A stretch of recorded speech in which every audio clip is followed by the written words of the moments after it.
Welcome to the Power and Market Report. I'm Albert Liu. I'm pleased today to be joined by James Rickards. He's the author of the New York Times bestseller, The Death of Money, and also the national bestseller, Currency Wars. He's also the author of a new book, The New Case for Gold, which will be published by Portfolio on April 5th. It is currently the #1 book on Amazon in commodities trading, and James, apparently the people who classified your book haven't read it. We can talk about that later. You got a great review, a couple great reviews, one by Ron Paul, one by David Stockman. I just want to quickly read this. David Stockman says, quote, "We can't trust the Federal Reserve to do the honest work that Jim Rickards has done in writing this book.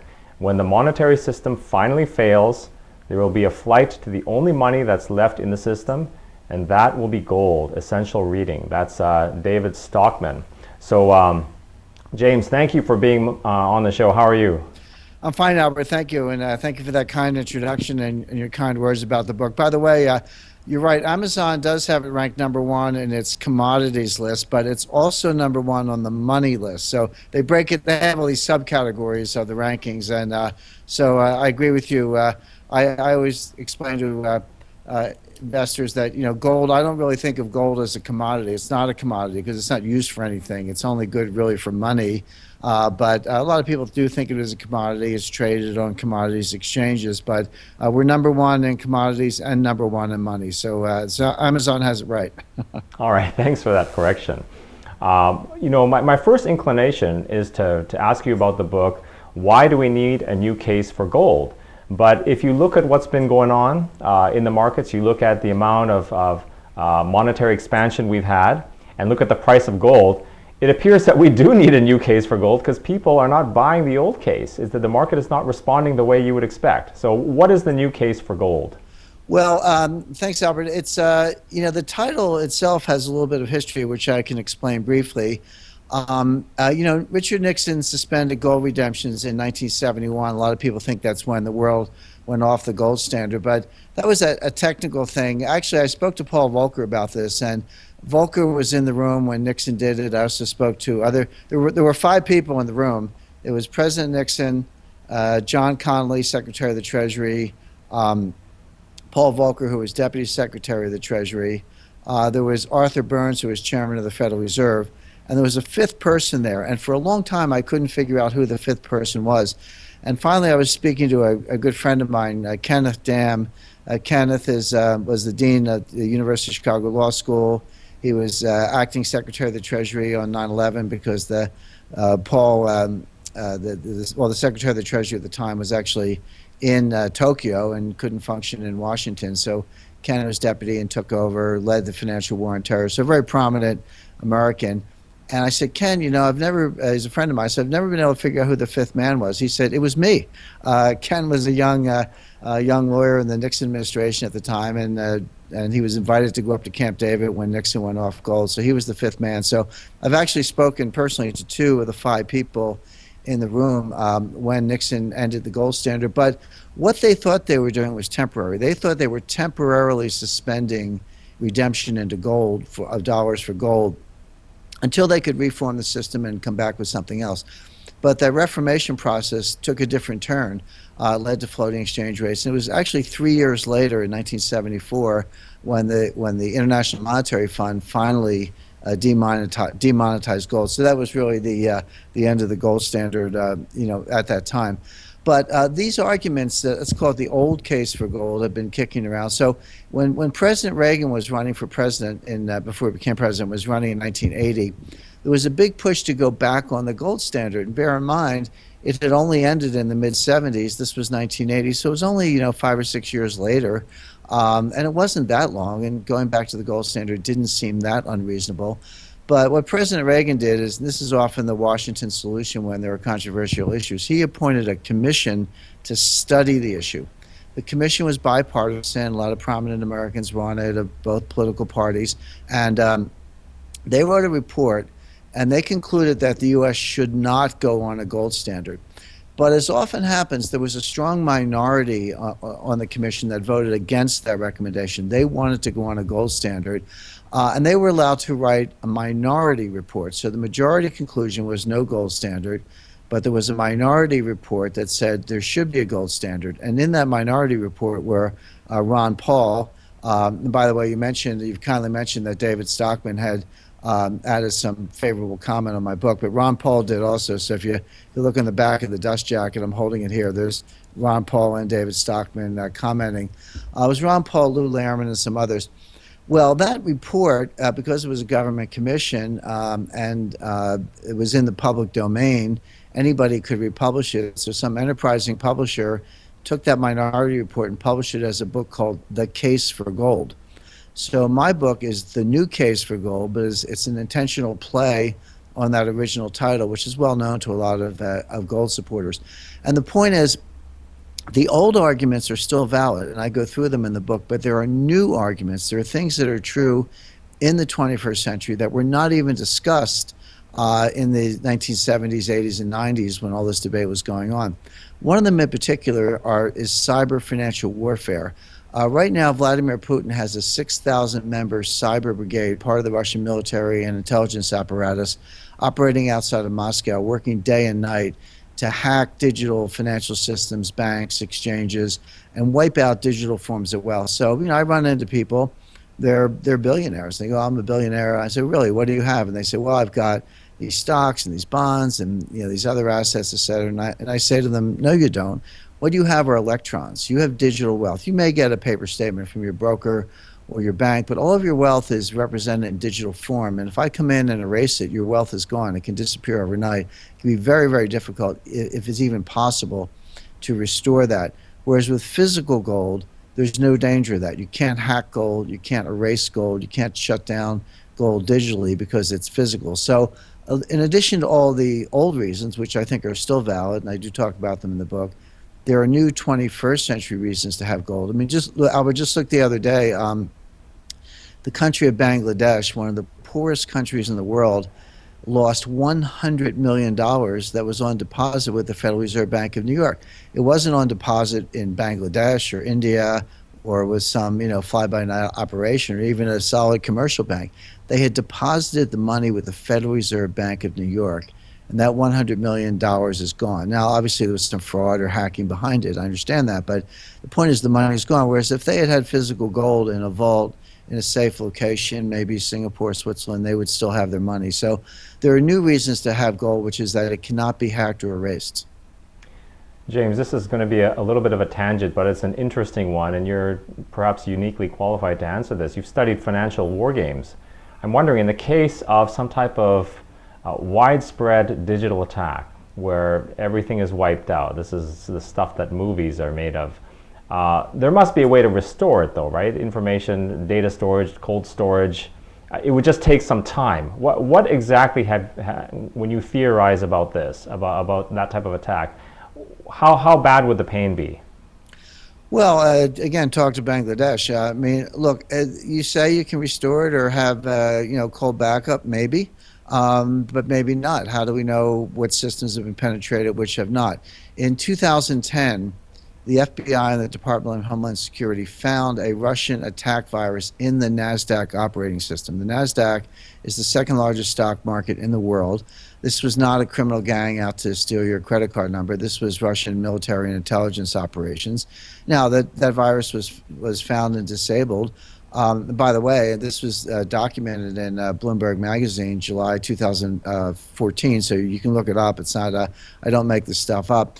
I wish I had more time to see movies than I do. I'm pretty busy, so I don't actually see that many movies, but I don't get my information from movies. I get it from discussions with national security insiders, people in the intelligence community, people at the Department of Defense, actual attacks, law enforcement, things, the Bangladesh incident I just mentioned. So this is not science fiction stuff. This is happening today. There was a financial war between the United States and Iran in 2012. There's a financial war going on today between the United States and Russia. The Department of Justice just a few days ago indicted a number of named Iranian hackers for their financial attacks during the financial war with Iran in 2012. It's going on every day. Wealth is being lost. Yes, some of it's restored, but this is not sort of all-out war. These are probes. These are skirmishes. These are bilateral attacks. But we're not talking about something that's kind of the financial equivalent of World War III, but that's coming. All the pieces are in place. And look, I don't know what can be restored or what cannot. Maybe some of it can be, but do you really want to wait to get your money? By the way, there are all kinds of conditional or hidden correlations. When these attacks happen, that's going to cause a financial panic. Everybody's going to want their money back. So it's not going to happen on a calm day. Your wealth, your digital wealth is not going to get wiped out when everything else is fine. Your digital wealth is going to get wiped out when everything's falling apart, and people will be busy with other infrastructure problems, other kinds of probes, other kinds of cyber attacks. That's when you're going to want your wealth more than ever. And I don't recommend going 100% gold. I think that's nonsense. I would never say that. I recommend 10% in gold, 10% of your investable assets. That's enough to preserve wealth in the event of meltdown of the system. It's not so much that you're going to be over allocated. You're not going to get hurt by it, but you will preserve wealth. So I think that's the right amount. But as I say, these are not science fiction. They're happening now. You know, one of the things I like about your previous two books, and I'm sure I'm going to enjoy this one too, is you sound the alarms, but not in a sensational way. And also you bring in contacts from the industry. So you talk to people who trade in these markets all over the world, as well as contacts in the government. And what I'm interested in knowing is, you say that, actually it's kind of funny. You say, look, you have M2, you have M1, you have M0 base money. Gold is actually M sub-zero. So it is the actual narrowest form of money. But my question is, whereas M1 is a function of M0 and M2 is a function of M1, M0 is not really related to gold. You're M sub-zero. M0 is whatever the Fed can convince us, I guess, to allow it to buy. So what's the relationship there between M0 and gold? Well, first of all, it's a great question, Albert. I cover this in detail in chapter 1 of my book. And when I say that gold is M sub-zero, gold is the real base money, even below M0. M0 is the traditional definition of base money. That's the money the Fed prints. M1, you add banking accounts. That's money created by the banks. M2, you add various liquid instruments, traveler's checks and CDs, term deposits and things like that and so forth. They're all progressively broader definitions of money, most of which is not really money. They're, bank deposit is an unsecured liability of occasionally insolvent financial institutions. That's not exactly what I consider money, although the Fed calls it money. But it's not true that there's no connection between gold. It's just that the connection is not something that anybody wants to discuss. And let me give you a very concrete example. Where did the Treasury get their gold? They took it from the Federal Reserve in the 1930s. Where did the Federal Reserve get their gold? They took it from the commercial banks after 1913.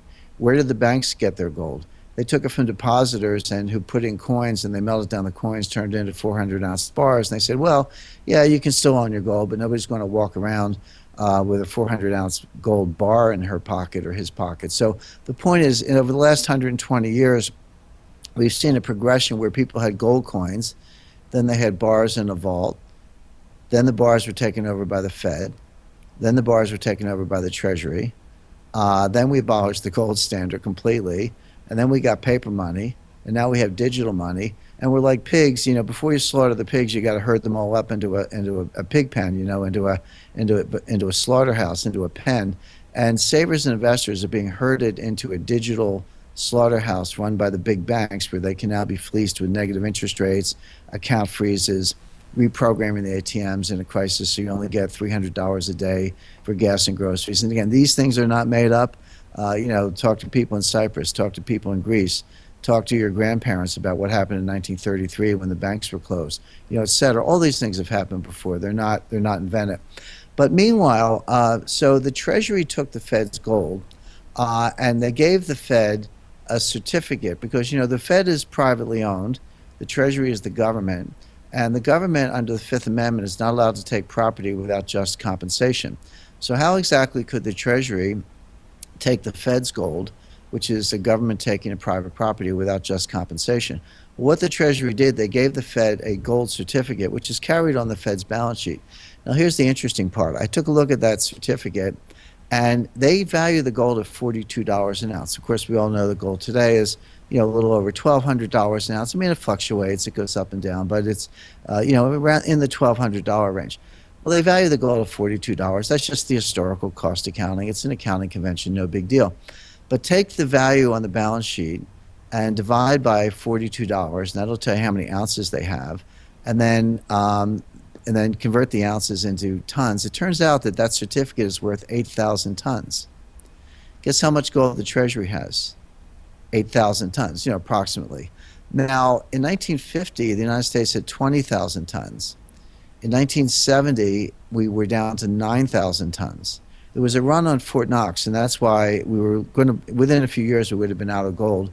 President Nixon shut the gold window in 1971 at a time when we still had 9,000 tons.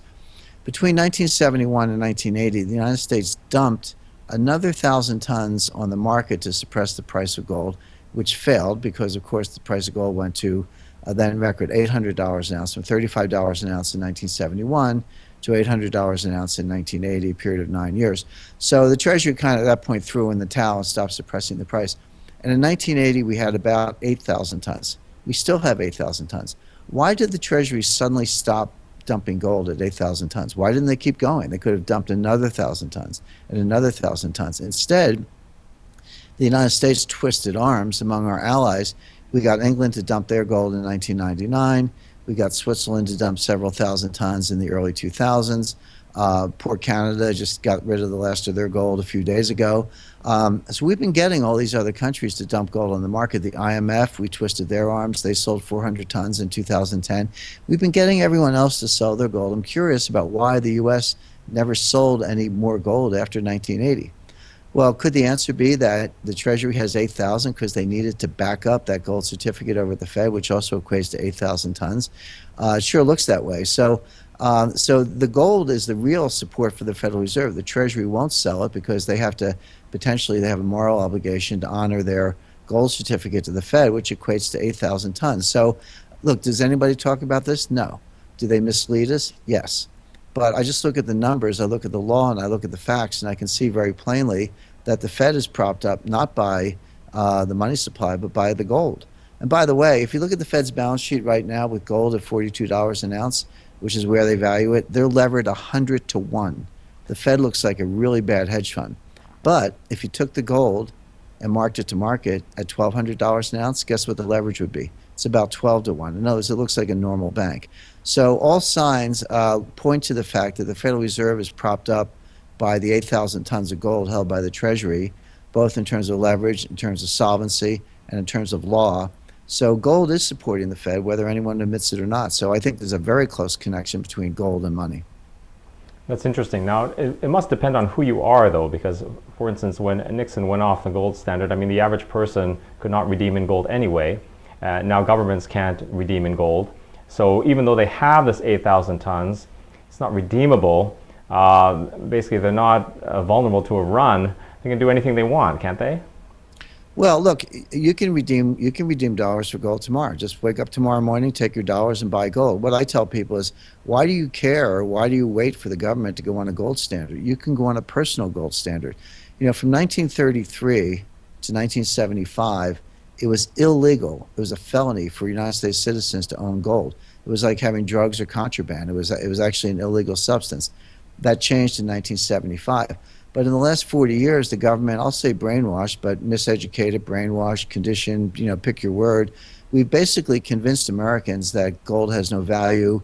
There are all these, tropes that people recite by rote. Gold's a barbarous relic. There's not enough gold to support the financial system. Gold caused the Great Depression. Gold has no yield. By the way, I shoot down every one of those in the book. The first section of the book is to take all the anti-gold statements and shoot down every one of them. I mean, we don't have time to go through it case by case, but that's in the book, and I would really encourage the viewers to get a copy of the book. It's available for pre-order on Amazon right now, The New Case for Gold, and it explains why all the arguments against gold are false, and then advances classic arguments in favor of gold, plus new 21st century arguments in favor of gold. So this is all covered in the book, but my point is that those arguments against gold don't hold water. But But meanwhile, people have been conditioned to believe that gold has no value because of all these nonsense arguments. Well, the government likes that just fine. The government wants you out there spending their paper money. They don't want you buying gold because they know that when people have gold and they put it away in a safe place, that money is not going anywhere. It's not creating what's called velocity. It's not creating what Keynesians call aggregate demand. It's not doing what the government wants you to do. And by the way, when you're holding physical gold, there's no taxes on it. I mean, if you have to sell the gold for dollars, yeah, you have to pay taxes at that time, but there are no taxes in the meantime. So it kind of works like an IRA in that respect. You can defer taxes until you actually cash it out. Meanwhile, its long-term appreciation is well known. It does preserve wealth. So again, don't wait for the government to go on a gold standard. Go on a personal gold standard just by buying gold. I think that's fantastic advice, actually, and it's so easy to do. You know, a point that you've made a couple times, I think you made it in your Currency Wars book, is that these monetary resets, they're not all that rare. I mean, if you look at the lifespan of a currency, yes, it's long compared to a human lifespan, but this has happened time and time again. Right. And so we should expect it. It's going to be bad, but it's not the end of the world. We've seen this all before. Correct. And, you know, I said the international monetary system is going to collapse, and it is going to collapse. And by the way, I'm not the only one saying that. Look at the power lead sources, and they're easy to find. Bank for International Settlements, Rajan, who's the governor of the Central Bank of India, he came out the other day and said we need a new Bretton Woods. You know, Bernanke said it. Christine Lagarde has said it. The G20 has said it. They've all said it. The system's vulnerable to a collapse. It'll be worse than the last time. This is in all these official reports. So I absolutely say it. I say it maybe a little more publicly or a little more in plain English. You know, I'm not, sometimes I feel like an anthropologist who goes into the jungle and speaks the native languages and comes back and translates it into plain English. I mean, I have a graduate degree in international economics from a specialist school in Washington, the School of Advanced International Studies, which is basically intellectual boot camp for the IMF. Many of my classmates my year did go to work for the IMF. Secretary of Treasury, former Secretary Tim Geithner went there as well. This is, again, a specialized school. So I have the training and the familiarity to read the IMF website or the G20 final communiques and kind of put it into plain English for people. And that's what I do in my books and interviews such as this. So I'm sounding the warning. But you're right, the international monetary system has collapsed. I mean, completely collapsed 3 times in the past 100 years, in 1914, 1939, and again in 1971. In each case, it was not the end of the world. We did not go to caves and eat canned goods and wait for the apocalypse. What happens is that the major trading and financial powers of the time get together, sit down around a table. They did it in Genoa, Italy in 1922. They did it at Bretton Woods, New Hampshire in 1944. They did it at the Smithsonian Institution in Washington in 1971, and they reformed the system. So what I try to do is, first of all, foresee the collapse of the system by understanding the dynamics, which I've done and talk about that in my other books, and then think through what will the new system look like once it's reformed, and then kind of work backwards and say, what can investors do today to preserve wealth when the new system is launched? And my number one recommendation is put 10% of your investable assets in physical gold. Yeah, you know, that's a great point. Gold is money everlasting, but the way these banks look at money is like a set of tires that you change every 40 years. You just, you roll them till they're bald and you just throw them out. Right. So these things often correspond with a change in power. So you had, for example, pound sterling relinquishing power to the dollar at one point. This next time around, is the dollar going to relinquish power to the yuan or SDRs or something like that? What do you think that the new sort of monetary order will look like?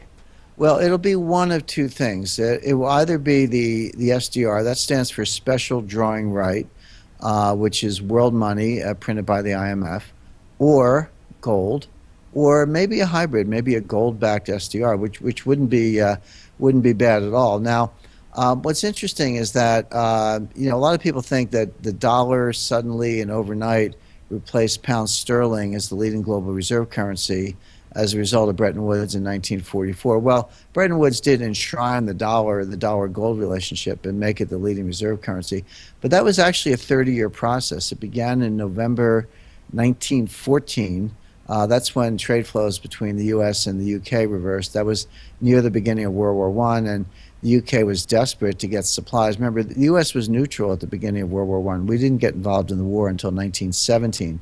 But in 1914, the U.K. was fighting Germany.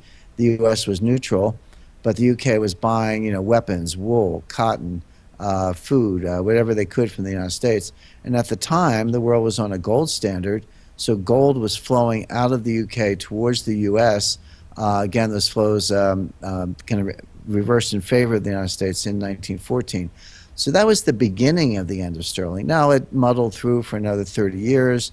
Barry Eichengreen, a professor at the University of California, Berkeley, has done a brilliant job of studying that whole period of the 1920s when, it was like a race between dollars and sterling. Sometimes sterling was ahead and dollars would catch up, and then sterling would catch up, and then dollars would catch up. Finally, in 1944, the dollar passed sterling once and for all, and the pound sterling were much less desirable as a reserve currency. But the point is, that was a 30-year process. It didn't happen overnight. Well, the equivalent process for the dollar has already started. We've seen it with the inclusion of the Chinese yuan in the SDR, the elevation of the SDR, technical papers put out by the IMF on SDRs. That process has already started. Now, it doesn't mean that the dollar comes tumbling down tomorrow, but the next time there's a global financial panic, and this is really the point, Albert. What happened the last time in 2008? The Federal Reserve, they didn't just bail out the U.S. banks, they bailed out the world. They printed upwards of $4 trillion on their own balance sheet. But in addition, they had tens of trillions of dollars of swap agreements with central banks around the world. And in conjunction with the FDIC and the Treasury, they guaranteed every bank deposit in America. They guaranteed every money market fund in America. They bailed out the banks. They bailed out General Motors. I mean, what they did was massive to prevent something even worse than what happened. But the problem is very little of that policy has been reversed. Some of it has, but the $4 trillion is still on the Fed's balance sheet. The trillions of dollars of swap lines are still in place. So what's going to happen the next time there's a financial panic? Are they going to, because they haven't gone back down to normal, they're going to double it again, go to 8 trillion, 12 trillion? There is some, legally they could, but there's some outer limit of confidence when people are just going to wake up and say, you know what, I'm not buying into the system anymore. They're printing money ad infinitum. I've lost confidence in it. Get me something, whether it's fine art or silver or land or gold. Get me something tangible. Get me something the Federal Reserve can't print because I no longer have confidence in the system. When we get to that point, and we may be there already, it just hasn't been tested yet, how will you reliquefy the world? In a new financial panic, how will you reliquefy the world if the Federal Reserve can't print up another $4 trillion? Well, the answer is the IMF can print this world money, the so-called SDR. Trillions of SDRs can be printed and handed out. Now, first of all, the IMF is completely unaccountable.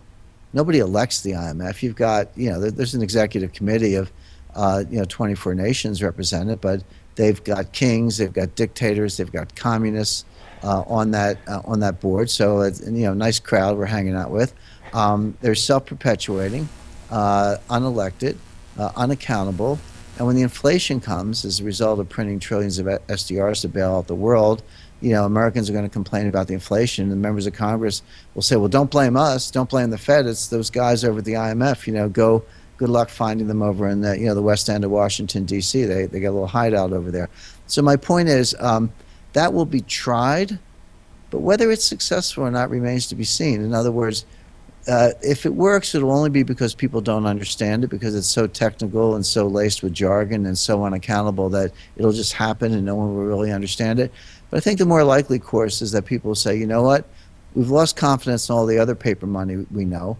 Why should we have any more confidence in this new form of paper money just because you give it a geeky name? That doesn't make it any better. Get me some gold. Now, I promise you, there is not one central bank in the world that wants a gold standard. They won't go to a gold standard because they want to, but they may go to a gold standard because they have to, because it's the only thing left that will restore confidence. And in that event, that's when you'll see $10,000 gold at least, perhaps much higher. Yeah, you answered my next question, actually. I agree, no central bank. I could argue that central banks were formed to avoid having to go to gold standard, meaning to avoid bank runs and the necessity of gold. But another follow-up question on the SDR. I could see how that would work if you had sort of an isolated crisis. So you had, some emerging market country or something like that had some debt, and you print up these SDRs and they go out on the open market and get the currencies they have to. But what if it's this global panic and everyone needs US dollars? Does printing SDRs help? Because they have to go out and get the dollars somehow. Doesn't the Fed ultimately have to come out again and print more dollars? Well, by the way, Albert, do you know the last time that SDRs were issued? I don't know, maybe yesterday? I actually Well, don't know. well, it was 2009. The IMF issued over $300 billion equivalent of SDRs in 2009 during the last financial panic. Now, I might have been the only person in the world outside the IMF who noticed, but it did happen in August and September 2009. So they do trot these things out. Now, here's the answer to your question. Under the Articles of Agreement of the IMF, the SDRs have to be issued pro rata in relation to quotas. Quota is like your stock, what's your equity in the IMF. They don't call it equity, they call it quota, but again, just a little bit of jargon. But, the United States quota, round numbers, about 16%. China just got their quota increased to about 5%, and so forth. So different countries have different quotas. So when they issue SDRs, they have to issue them in proportion. So the U.S. and China together would get 21% of all the SDRs. So you can't just hand them out to poor countries. You have to hand them out to everybody in proportion. So that's number one. Now, you're right. So I'm hungry, let's say, and I want dollars or euros or Swiss francs. You just gave me a bunch of SDRs. What do? Well, the IMF has a secret trading desk inside the IMF. It exists today. It's very active. And what happens is a country that has SDRs that wants some other currency, there are other countries that have the currencies in their reserves and they want SDRs. So they basically just do a swap. So a country like Hungary, in my example, or it could be anybody, it could be Greece, they'll call up the IMF and say, we've got some SDRs to offer, what do I bid? And the IMF will say, hold the phone. They'll call China and say, bid me SDRs. China will say, we'll pay so much, et cetera. Okay, done, just like any other trade. So then China sends let's say, dollars to the IMF. Greece sends the SDRs to the IMF. China gets the SDRs. Greece gets the dollars. Greece can take the dollars, buy euros spot, etc. So that's how you turn it into hard currency. This is actually happening. And how do we know? Well, because look at China's reserve positions. We know how many SDRs China has been given by the IMF because we know what the prior issuance was. We know what China's quota was. And the IMF tells you that. It's not a secret. It's on their website. We know exactly how many SDRs have been given to China by the IMF. We also know how many SDRs China has in its reserve positions. Guess what? The SDRs in their reserves are greater than the SDRs they've been given. How do you explain the difference? Well, the answer is they bought them from other countries. In other words, we can tell just by studying China's reserve positions and SDR reports that China has been a buyer of SDRs. And that makes sense because they have too many dollars. When you buy an SDR, you dilute your dollar exposure. The SDR does have a large component of dollars in it, 40-some%, but it also has euros and sterling and Japanese yen. And beginning next September, it'll have some SDRs. So when you sell a dollar and get an SDR, depending on the cross rate, you actually dilute your dollar position, which suits China just fine because they've got too many dollars. So this business of turning SDRs into euros and dollars, it's pretty straightforward. There is a trading desk in the IMF that will facilitate that. But the point is, the SDRs don't disappear. They just get passed around, but they still add to global liquidity and they still have enormous inflationary potential. Yeah, I'm wondering, would the exchange rate hold up if, for instance, there was a major banking crisis in Europe and Italian and French and Greek and all sorts of banks needed to use this facility? Would it hold up in that situation? Well, the SDR is a floating exchange rate. So the thing is, the value of the SDR is calculated with reference to the currencies that are included. Now, this is a source of confusion because currently there are 4 currencies in the SDR basket. We mentioned them: dollars, euros, yen, and pound sterling. The IMF has announced that they're going to add a 5th, which is the Chinese yuan, but that's not effective yet. It won't be effective until next September. But let's just say we're there and now you have 5 currencies. Well, a lot of people think that those 5 currencies are put in a lockbox and they're used to back up the SDR. That's not true. The SDR is not backed by anything. The purpose of the 5 currencies is to do a math problem to calculate the value of an SDR. So right now the SDR is worth, about $1.45, but it has fluctuated between $1.35 and $1.55. So it's just like any other cross rate. It's a floating exchange rate. But what happens is, let's say you have dollars and euros in the SDR, which you do. They're part of the formula. So let's say the dollar is going down and the euro is going up. Well, what's happening to the SDR? The answer is not very much, because one of the component currencies is going down, but the other component currency is going up. And when you apply the formula, the value of the SDR in euros, let's say, might actually be getting higher. So the SDR has kind of a built-in equilibrating mechanism to maintain stability vis-a-vis other currencies. So yes, in a single currency, it could fluctuate, but taking into account all the currencies in the basket, and particularly as it relates to gold, it doesn't fluctuate that much. So it's actually more stable than any single currency, and that's another reason that central banks like it. I'm sitting here praising the virtues of SDRs. I'm really just explaining how they work, because it's not very well understood. But my point is, it's just another form of paper money. The only form of money that's not paper money or digital money is gold. Right, right. It certainly has a kind of a Frankenstein-sounding description there. I want to move on, James. I want to talk about currency wars and financial panics. Let's start with the financial panics first. It came out, I think, through a Freedom of Information Act recently that during their financial panic, they actually asked the Federal Reserve for advice. I don't know if this is a true event, but this is what I read. And what I want to ask you is, at times you see these governments sort of at war, right, financial war, and then other times you see them kind of helping each other like this. Just like, as you said, other countries helped by selling their gold at some point. ECB has helped by launching and expanding QE, and here you see the Federal Reserve helping out China. How does that dynamic work in terms of you're fighting a currency war at the same time you're helping each other? Well, first of all, governments are not monolithic. I mean, I have a lot of points of contact with the United States government. I've done work for the intelligence community. I've done work for the Defense Department. I've advised the Treasury and the Fed at different points. So, I've been up on Capitol Hill, met with many members of Congress, several of the presidential candidates.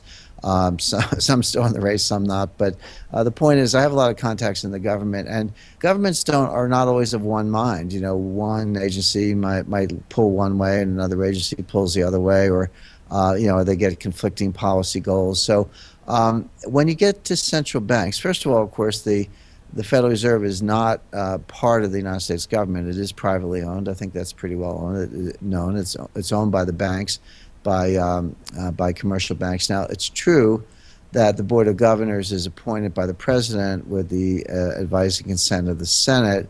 So there is a large political component to it, but the actual ownership is private. But if you look at these central bankers, I think this is one of the major problems in economics today. For some reason, the finance PhDs have taken over central banking. That did not used to be true. It used to be that the appointees to the Federal Reserve Board, they were either just political appointees. Actually, the Secretary of the Treasury used to be a member of the Board of Governors of the Federal Reserve System. That's not true today, but when the system was first set up, it was true. Or they used to be, community bankers, or they would be successful business people. They weren't quants and PhDs, but today, Mario Draghi, Janet Yellen, Stan Fisher, I mean, these people, they all went to MIT, or, one of a small number of schools, either Harvard, University of Chicago.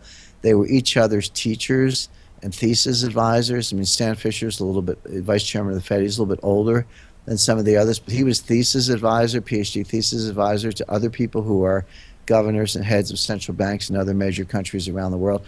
This is like a club. It's very incestuous. They all think alike. They all got the same education, the same training. They all believe in the same models. This makes the system enormously vulnerable because there's a lack of what's called cognitive diversity. I saw this in action at Long-Term Capital Management. I was the general counsel there. We had 16 partners with PhDs. Can you imagine? 16 finance PhDs. It sounds like a lot of brain power. They were smart. I mean, they were all smarter than I am. I mean, they all have 170 IQs, and they're Nobel Prize winners, and they're geniuses, and they were the fathers of modern financial theory, et cetera. But they had a blind spot. And the problem was they all had the same blind spot. You would have been better off firing a couple of PhDs and hiring, the landscaper and the receptionist. You might have lowered the average IQ, but you would have expanded the cognitive diversity, and you would have seen things that you wouldn't otherwise see. So one of the problems with central banking today is precisely this, this lack of diversity, this reliance on obsolete models. Why do they fail time and time again? Why did they not see the crisis coming? Why did Bernanke in 2007 say, this whole thing will blow over just as we were about to get hit by, the mother of all hurricanes, all financial hurricanes, et cetera? Why do they not see the next crisis coming? Why has growth been so weak? The answer is they've got the wrong models. If you have the wrong model, you'll get the wrong result every time. So, I don't take any comfort from the way central banks operate because they're outside the governments in many cases, not all cases, but just the lack of coordination. They talk to each other, but there's no deep dark conspiracy. There's no coordination. It's just kind of stumbling and bumbling in the dark. That's great. James, just a couple minutes left here. I hope you don't mind if I diverge a little bit from the agreed upon topic. A couple questions I've always wanted to ask you.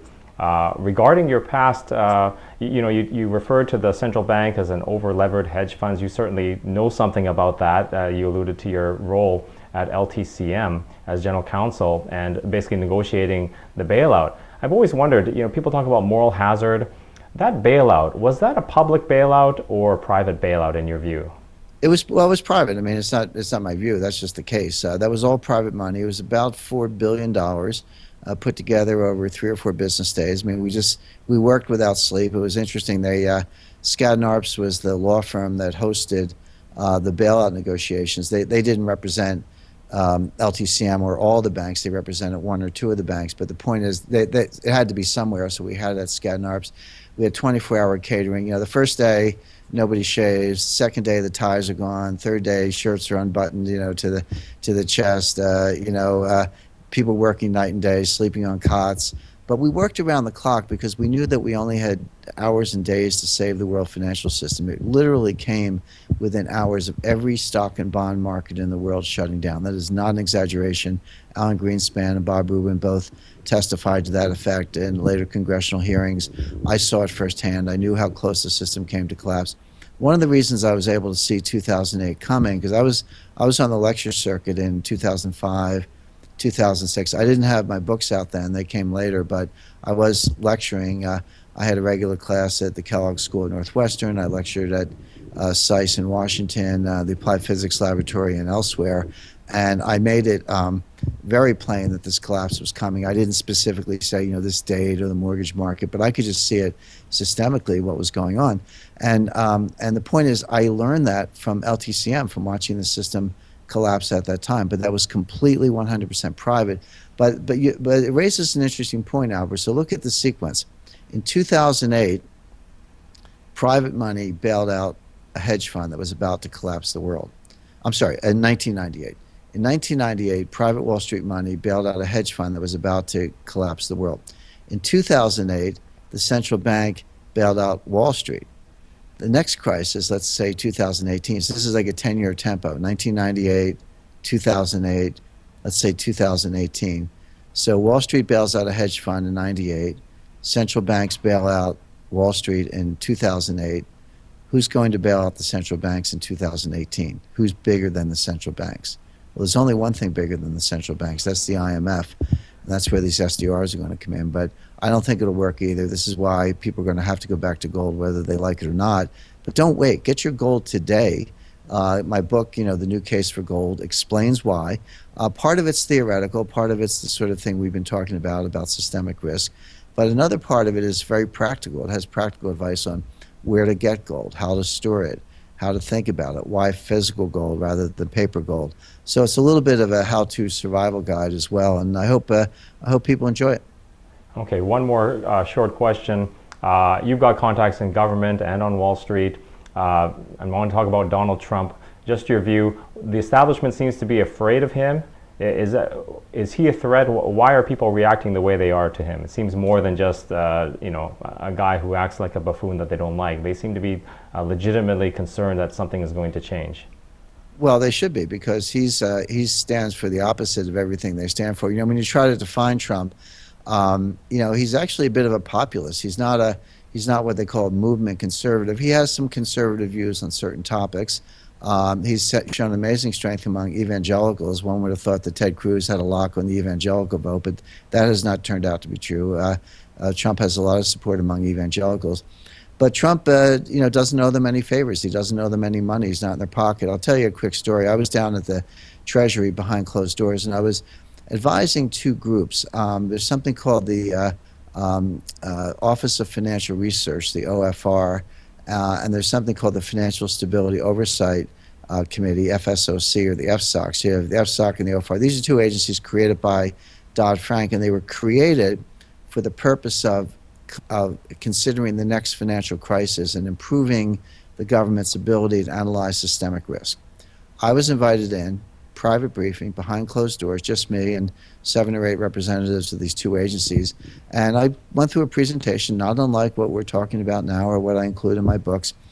And at one point, I interrupted myself, and I looked at this senior Treasury official, and I said, I don't envy you guys because the banks own this town. And I thought he was going to jump out of his chair and berate me and say, what are you talking about? But he looked at me and he said, you're right. In other words, their ability to do the right thing is highly constrained by the influence of banks in Washington through lobbyists, through K Street, communications advisors, campaign contributions. The banks own Washington. Well, Trump is going to break that up. By the way, the other guy who's going to break it up is Bernie Sanders. I think it's interesting. The Democrats are as afraid of Sanders as the Republicans are of Trump. Trump and Sanders, you think of right-wing Republicans and left-wing progressive Democrats, they actually have a lot in common. I've said this before. Elizabeth Warren has a lot in common with Ron Paul when it comes to banks, because whether it's a sort of a populist, right-wing populist, or a left-wing socialist, they both understand that the banks are destroying America. The banks own Washington, and that needs to be broken up. And that's why the power elite are afraid of Trump. Seems like the battle lines have been redrawn in a sense it's Hillary Clinton versus everyone at this point. Well, we'll see if she makes it tonight. I think she may be facing criminal charges, so we'll see how that plays out. All right. Are you endorsing anyone at this point? No, I've met with a number of the candidates. I've met with past and present. Had very cordial meetings with Rick Perry, Rand Paul, Ted Cruz, Hillary Clinton. If any of them called me, I don't work for pay. I work for free. If people want my advice, I'm happy to give it. If not, that's up to them. I just want what's best for America, and I offer my best advice. All right, thank you very much. I've been speaking with James Rickards. His new book, The New Case for Gold, is going to be published by Portfolio on April 5th. Please go out to Amazon.com, buy that book, and give him a good review too. Really appreciate all the work you've done, James. His website is www.jamesrickardsproject.com. He's also very active on Twitter. You can find him at James G. Rickards. James, thank you very much for coming on the show. I really enjoyed it. Thanks, Albert. And don't forget to visit powerandmarket.com for insightful interviews with the world's leading experts in economics, finance, and investing. Till next time, take care.